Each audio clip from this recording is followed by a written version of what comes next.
Alexander the Great, born in 356 BCE in Macedonia, was the son of King Philip II and Queen Olympias. Tutored by Aristotle, he developed a passion for knowledge and military strategy. At 18, he fought his first battle with his father. He showed promise and ruthlessness by defeating a highly trained Theban army, many of whom grew up with Alexander. In 15 years of conquest, Alexander never lost a battle. His tactics and strategies are still studied today. He combined military units, including infantry, cavalry, archers, and siege engines. He kept the heavy cavalry near the center and protected them with his phalanx, infantry, for quick movements. He would then open up the front of the line for a devastating blow when a shot would align. He was also known to create new weapons, shield, and armor for his forces. He had the front of his lines armed with a 20-foot lance that held enemies to a distance. He also had elite smaller forces with intense training to blast holes in specific enemy lines and formations to disrupt their attacks.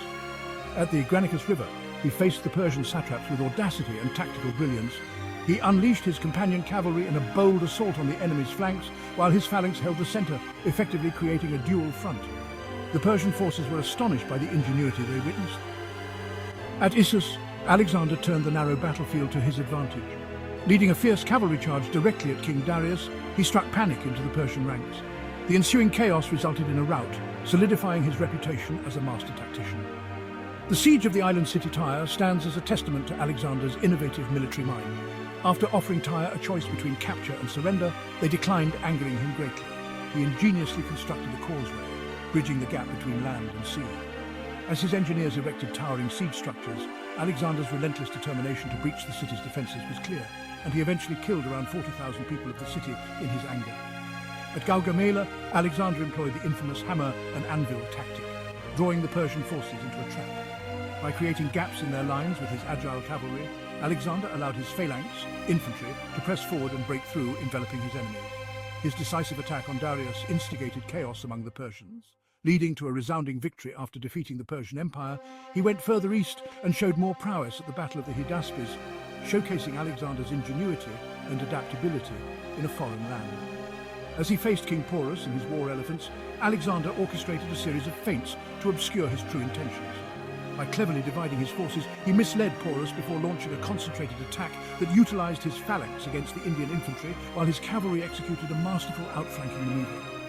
This tactical finesse allowed him to turn the tide against a formidable opponent, further establishing his dominance in the east.